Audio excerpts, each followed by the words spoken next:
And remember that when you challenge the demonic, it doesn't act at that particular given time. It waits until you are the most vulnerable.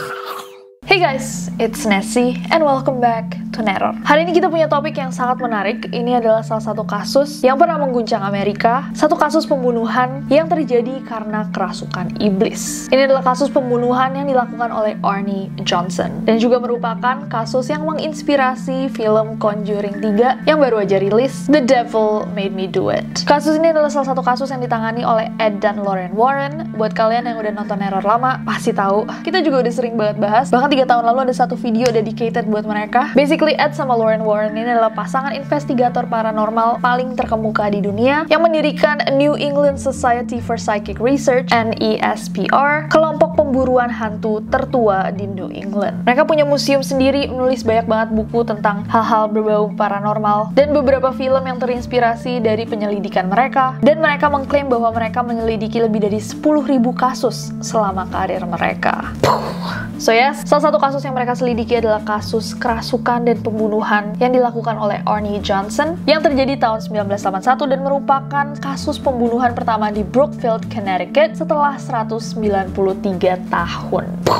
Namun yang menggemparkan masa pada saat itu adalah fakta bahwa kasus ini adalah kasus pembunuhan pertama di Amerika Serikat yang di persidangannya mengajukan pembelaan diri dengan alasan kerasukan iblis. So malam ini di Neror kita akan membahas tentang kasus kerasukan mengerikan yang terjadi pada keluarga Glatzel dan Arnie Johnson. So without any further ado, stop senyum-senyum, cause shit's about to go down. Oke, sebelum kita mulai cerita, ini adalah orang-orang yang terlibat di dalam kasus ini. Pertama ada keluarga Glatzel, yaitu Carl Glatzel sang ayah, Judy Glatzel sang ibu, dan 3 anak mereka, Deborah atau Debbie Glatzel, Carl Glatzer Jr., dan David Glatzel. Ada juga tunangannya Debbie yang bernama Arnie Johnson. Ketiga ada Ed dan Lorraine Warren sebagai investigator paranormal, dan terakhir ada Alan Bono sebagai pemilik apartemen dan bos dari Debbie Glatzel. Dan ini adalah kronologi kejadian. Jadi guys, pada tahun 1980 bulan Mei, Arnie pacarnya Debbie tuh mulai tinggal sama keluarga Glatzel di sebuah rumah sewaan di Brookfield, Connecticut. Di hari pertama pindahan, keluarga Glatzel ditambah sama Arnie, mereka mulai rapih-rapih, beres-beres, bersih-bersih rumah yang akan mereka tinggali. Nah disitulah David yang pada saat itu masih berusia 11 tahun mulai mendapatkan gangguan dari sesuatu yang ada di rumah itu. Katanya David beberapa kali ngelihat ada sosok laki-laki tua yang mukanya serem dan terus-terusan ngejek dan ganggu dia. Mendengar itu, ayah, ibu, dan kakak-kakaknya semua bilang kayak, paling itu tetangga aja deh iseng. Tapi Arnie, tunangannya Debbie itu bilang kayak, yaudah sini yuk, kita tegur bareng-bareng si kakek tua itu. Tapi pas dia datang, gak ada siapa-siapa. Kakek-kakek tuanya gak ada. Kejadian yang sama berulang beberapa kali. Sampai Arnie sama Debbie tuh sempat mikir kayak, ini jangan-jangan dia bohong-bohongan deh, biar gak ikut bantu beres-beres rumah. Tapi David tuh bersikukuh kayak, enggak, beneran. Ada si kakek-kakek tua itu. Dan dia bersumpah bakal nyakitin keluarga kita kalau kita tetap tinggal di sini. David menggambarkan kakek-kakek tua ini dengan ciri-ciri mata hitam besar, wajahnya tirus, punya taring, telinga, kukunya panjang, dan dia memiliki tanduk yang sangat besar. David juga cerita bahwa kakek-kakek itu kalau ngomong pakai bahasa Latin dan dia mengancam akan merebut jiwanya David. Seiring waktu, David tuh tambah sering digangguin sama sosok ini. Tapi orang-orang rumahnya belum ada yang percaya. Padahal selain David, yang lain-lain tuh juga berapa kali mendengar ada suara-suara aneh di loteng. Tapi mereka mikirnya kayak, itu paling binatang. Makin lama, sosok yang mengganggu David ini tambah usil dan tambah jahat. Dia sering membuat David terbangun malam-malam dan keluarganya David mulai sadar, loh kok banyak luka cakaran dan memar di badannya David yang nggak tahu asalnya dari mana. Selain itu, David juga mulai bertingkah aneh. Dia mulai kayak kejang-kejang gitu dan kelihatan kayak nggak sadar pas dia kejang-kejang. Sampai ayah, ibu, dan kakak-kakaknya tuh kayak take turn, ganti-gantian ngejagain anak kecil ini. Pada momen ini, ya keluarganya mulai kayak, jangan-jangan bener kali ya dia diganggu syaiton. Akhirnya mereka memutuskan untuk datang ke gereja terdekat dan memanggil pendeta untuk melakukan pengusiran setan. Exorcism, semacam ruqyah rupiah. Dilakukanlah pengusiran setan, tapi tidak berhasil ya. In fact, kondisinya David semakin hari semakin parah. Gak cuman dia diganggu di malam hari, dia juga bisa tiba-tiba kejang-kejang di tengah siang bolong. Dan kerasukannya juga semakin parah, gak cuman dia kejang-kejang, dia mulai nendang sesuatu, gigit, teriak-teriak, mengumpat dengan kata-kata kasar, bahkan meludah. Akhirnya setelah 12 hari setelah kejadian pertama, pas David ngelihat lelaki tua, keluarga Glatzel memutuskan untuk menghubungi The Warrens, Ed sama Lauren, untuk meminta pertolongan. Karena pas banget The Warrens pada saat itu tuh lagi terkenal-terkenalnya, karena mereka baru aja nyelesain kasus Amityville sama Enfield Poltergeist. Pada saat The Warrens, Ed sama Lauren datang ke rumahnya The Glatzels, Lauren tuh mengaku bahwa dia melihat kepulan kabut hitam muncul di sebelah David, yang mana itu mengindikasikan bahwa ada sosok iblis di sekitar situ. Debbie sama ibunya lalu cerita ke The Warrens apa yang terjadi dari awal sampai pada saat itu. There was very bizarre behavior occurring to this young 11-year-old boy. David was in the very beginning stages of demonic possession. Mereka juga menyebutkan bahwa David ini tiba-tiba suka nyekik dirinya sendiri. Padahal katanya David ada sebuah tangan tak terlihat yang mencekik dan memukulinya sampai meninggalkan tanda merah di lehernya. Tapi ibunya ngelihat dia nyekik dirinya sendiri. Akhirnya Ed sama Lauren memutuskan mereka akan melakukan pengusiran setan. I assume it was so bad. Mungkin keadaannya parah banget sampai Ed sama Lauren itu manggil 6 pendeta dan 3 diantaranya dikirim langsung dari Vatikan untuk melakukan pengusiran setan yang ada di dalam tubuhnya David. Dikatakan ada 43 iblis, katanya Ed sama Lauren, yang ada di dalam tubuhnya David. Or a demon, or what would it be exactly? He was possessed by devils. That was one of the most frightening evenings of my life. There was not one devil, there were 43 of them. 43 which devils. came to me as a kaleidoscope, as if you were watching one horrible face after another. Ketika semuanya siap, mereka melakukan pengusiran setan pada tubuh David, dan katanya David mulai mengeluarkan suara-suara aneh. Dia mengerang-ngerang, mendesis, bahkan juga sempat berbicara dengan suara dan bahasa lain. Ritual pengusiran setannya juga tidak dilakukan hanya sekali, tapi beberapa kali dan selalu didampingi oleh pendeta dari gereja setempat. Nah, di ritual yang terakhir, The Warrens mengaku bahwa mereka melihat David itu mulai melayang, terbang, dan dia terombang-ambing kanan kiri kayak boneka, dan sempat berhenti bernapas untuk beberapa saat. Dan ini bagian yang paling aneh. Katanya, during that exorcism session, ketika mereka melakukan pengusiran setan ini, David tuh sempat meramalkan bahwa Arnie akan membunuh seseorang. Drawing or something like that, and he'd be concentrating on what he was doing, and then he would look up, and it was no longer a little 11-year-old boy. Now this 11-year-old boy would become extremely strong. I seen nights when it would take 4 and 5 men to hold him down. At one time, he actually broke the mother's nose, I believe. Melihat kejadian ini, Ed sama Lauren menyimpulkan bahwa David ini dirasuki iblis. Dan iblisnya kayaknya datang dari sebuah sumur yang ada di dekat rumahnya mereka. Katanya sumur itu tuh adalah rumah bagi iblis dan setan-setan jahat. Diceritakan bahwa prosesi pengusiran setan ini sangat-sangat intens, guys. Teriak, mencakar, menjambak, menendang, dan lain-lain. Sampai pada suatu saat, pada Oktober tahun 1980, Arnie yang pada saat itu bertunangan sama Debbie, so basically calon kakaknya David, itu nggak kuat ngelihat David disiksa sama iblis. Akhirnya, di tengah dia lagi menahan badannya David, dia pun berteriak, "Udah, stop ganggu dia, bawa aku, tinggalkan David sendiri, tinggalkan teman kecilku sendiri, bawa aku aja." And Arnie Johnson, who was a young man, but he made a fatal mistake, and he screamed at these devils, "Take me on.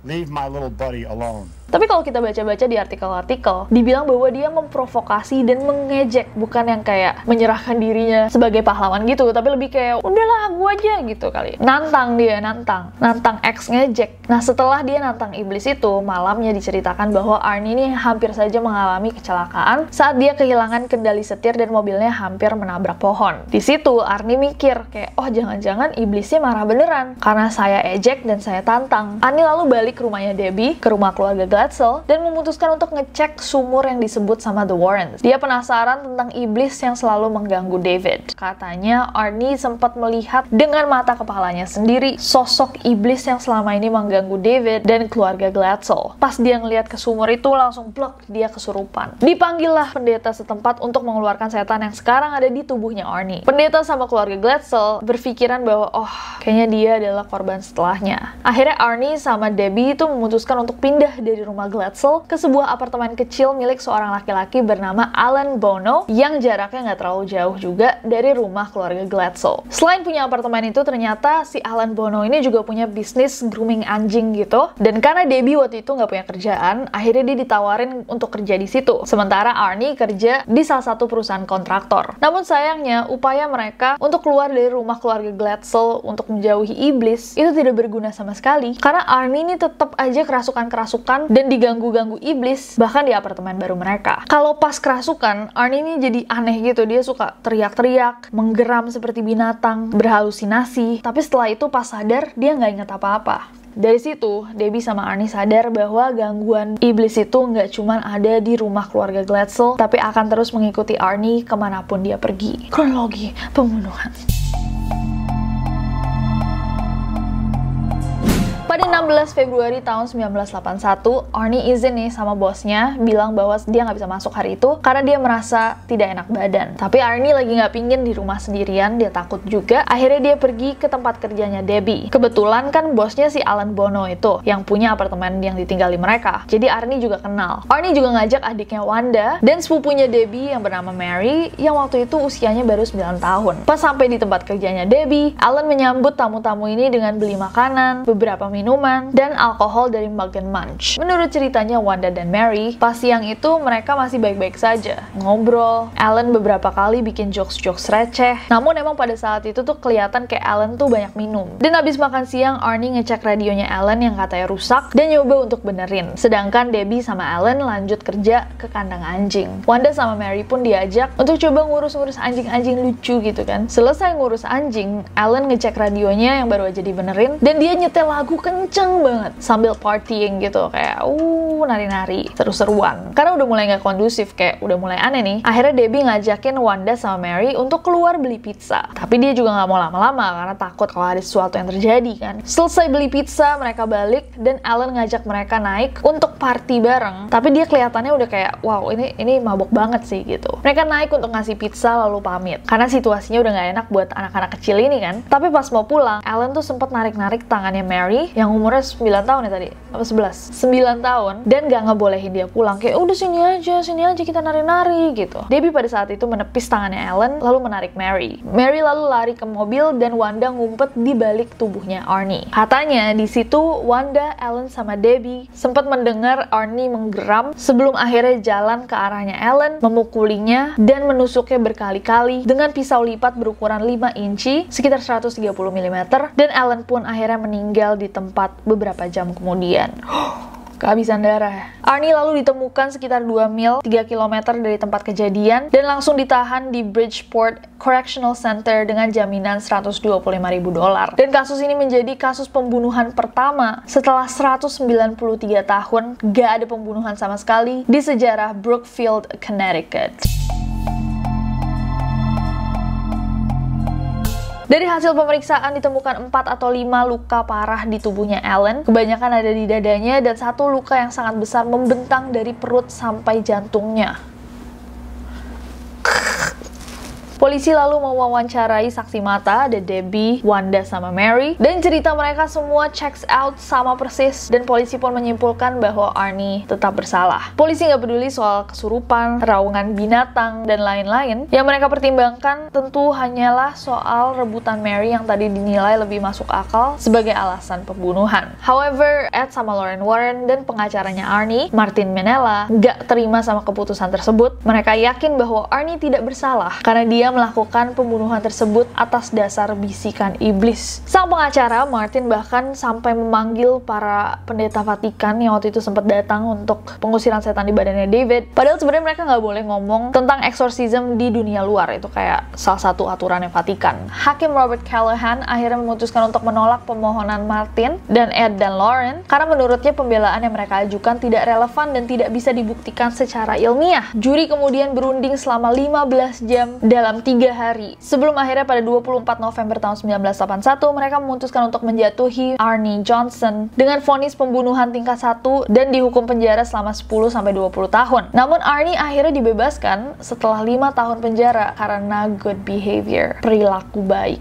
Nah, yang menarik tentang kasus ini adalah adanya dua kubu. Orang-orang yang percaya bahwa dia benar-benar dirasuki iblis, dan orang-orang yang tidak percaya. Orang-orang yang percaya bahwa dia bunuh orang, terus pura-pura bilang bahwa dia nggak ingat, dan dia pada saat itu sedang dirasuki setan. Jadi kalau kalian nggak pernah terlalu banyak-banyak baca tentang Ed sama Lauren Warren, banyak banget keluarga-keluarga dari kasus-kasus yang ditangani oleh Ed sama Lauren Warren yang bilang bahwa begitu kasus mereka ditulis ulang, banyak sekali hal-hal yang ditambahkan, dihiperbolakan, dilebay-lebaykan yang tidak sesuai sama apa yang sebenarnya terjadi. Sebenarnya masuk akal karena Ed sama Lauren menjual cerita horor yang kalau horornya cuma mediocre doang mungkin orang nggak tertarik untuk membaca. Nah, kasus keluarga Glatzel ini juga memiliki kontroversinya sendiri. Salah satu anak mereka, kakaknya David yang bernama Carl, itu sempat menggugat Gerald Brittle, penerbit buku The Devil in Connecticut, yang menceritakan kisah kerasukan keluarganya dibantu oleh Ed sama Lauren Warren karena melanggar hak mereka atas privasi, pencemaran nama baik, dan intentional affliction of emotional distress atau penderitaan tekanan emosional yang disengaja. Carl juga mengatakan bahwa Ed sama Lauren Warren mengeksploitasi keluarganya demi uang dan ketenaran. Dia bilang pada The Associated Press pada tahun 2007 bahwa David memang menderita penyakit mental sejak masih kecil, tapi sekarang dia udah sembuh. Dan Carl Jr. juga cerita bahwa bapaknya, Carl Sr., denied telling the author that his son was possessed. Jadi sang ayah menyangkal memberitahukan para penulis bahwa anaknya kesurupan. And lastly, pengacaranya Arnie sendiri, Martin Manella, bilang bahwa Johnson himself never claimed that an evil spirit forced his hand, only that he didn't remember plunging a knife 5 times into Alan Bono. Arnie Johnson sendiri gak pernah bilang bahwa ada roh jahat yang memaksa tangannya, cuma bahwa dia tidak ingat menusuk Alan Bono dengan pisaunya 5 kali. So sekarang aku mau tahu pendapat kalian. Apakah kalian percaya bahwa ini adalah kasus kerasukan atau ini adalah kasus yang menggunakan alasan kerasukan untuk menyelamatkan Arnie dari hukuman? Karena gila banget loh, dari hukuman seumur hidup kalau dia benar-benar bunuh Alan Bono, dia cuma dapat hukuman 10-20 tahun dan akhirnya diturunin lagi jadi 5 tahun doang karena berperilaku baik dan alasan bahwa dia kerasukan. Banyak orang yang percaya, banyak orang yang enggak. Kalau kalian gimana? Coba komen di bawah. And let me know gimana menurut kalian Conjuring 3. Do you guys like it? Menurut aku filmnya bagus, in the sense kayak kelihatan ini adalah film yang mahal untuk dibuat, tapi backstory-nya dengan sihir-sihiran gitu, I'm not too sure. Kalau misalkan mereka lebih fokus ke dalam kasus ini, dikatakan ada 43 iblis, katanya Ed sama Lauren, yang ada di dalam tubuhnya David, si anak berusia 11 tahun itu. Maybe I would have liked it more. Tapi gimana menurut kalian? Coba ceritain di bawah. Dan komen di bawah juga guys, ide-ide buat neror-neror selanjutnya. But other than that, I hope that you guys enjoyed this video. Kalau misalkan kalian suka videonya, klik like-nya, follow aku di Instagram dan Twitter, gampang banget ngasih aja. Dan subscribe ke channel ini, juga nyalain notification-nya biar kalian tahu kalau misalkan aku upload video baru. Karena aku gak sabar buat ketemu kalian lagi. Bye-bye!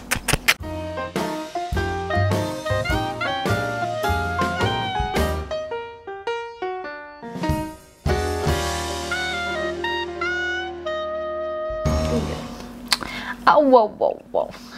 Tuh. 2